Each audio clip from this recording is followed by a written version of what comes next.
Hello. In this video, we're going to go ahead and start talking about how we limit our domain. For right now, at least, there are going to be two ways that we limit our domain. The first is if we have a rational. Now, whenever we say rational, just think of the word fractional.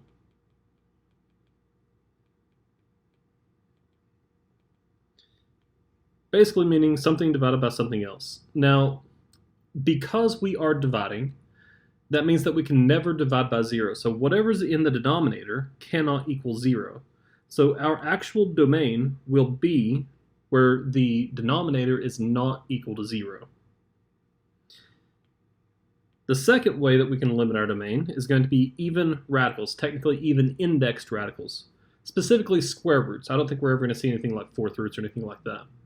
So for square roots, we have the square root of a radicand. Now the radicand is whatever's underneath the radical.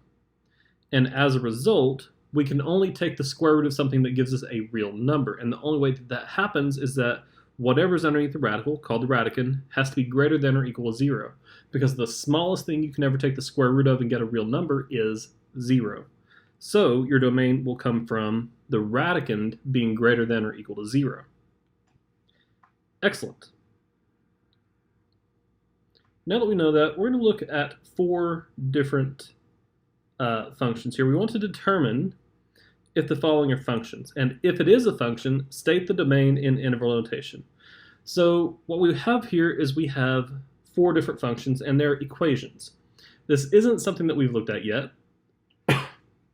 We've only looked at sets and we've looked at graphs, but not equations. And I'm going to go ahead and go through here and I'm going to circle the ones that are in fact functions, or just say yes. So yes, A is a function. No, B is not a function. Yes, C is a function. And yes, D is a function.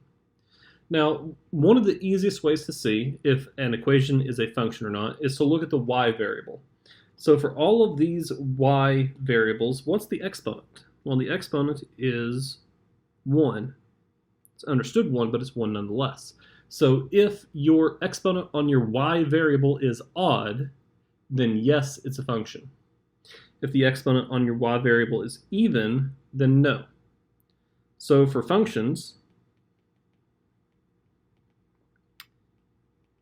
if the variable on the y is odd, then yes, and if it is even, no. Excellent. Sorry, this is a new update. I'm trying to get used to being able to use these up here and changing. Alrighty. The next thing we want to do is to state the domain for those that are functions. That means we're going to look at the domain for A, C, and D. Now, another way of looking at this is to, if the y isn't by itself already, is to go ahead and solve for y. But on A, we already have y equals x squared, so it's already solved for y. Notice that the right-hand side is just a polynomial. If you ever have a polynomial, the domain will always be negative infinity to infinity, because it's the entire number line. That was weird. There we go. Excellent. B was not a function, so we're not going to talk about its domain. Let's look at C now. 5x plus 4y equals 12. To see whether or not this is going to be all real numbers or not, solve for y. The first thing we're going to do is subtract the 5x from both sides, making this 4y equals negative 5x plus 12. Then, of course, we are going to divide by 4 on everything here. So y is equal to negative 5 over 4x plus 3. And notice that this is a polynomial. And because it's a polynomial, the domain is all real numbers. Excellent. As for letter D here, we have a square root, and that's one of the two things that limits our domains. It's either rationals or radicals. So for this one, the radicand, the 7 minus 2x, needs to be greater than or equal to 0. And then you solve. So first I'm going to subtract the 7x, which makes this negative 2x is greater than or equal to negative 7. Then divide by negative 2. So divide by negative 2. I'm going to go and write it like this. So divide by negative 2, divide by negative 2. That means that x is less than or equal to 7/2. Be very careful if we're dividing by a negative like this in the bottom, then you have to flip the direction of the arrow.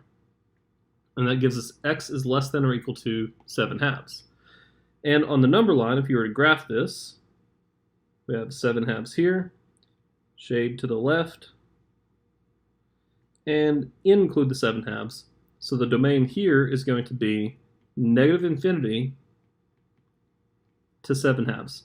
Notice that you must use interval notation.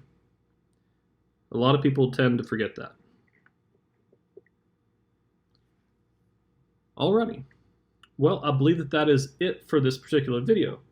I'm going to go ahead and end it here, and I will see you in the next one. Have fun.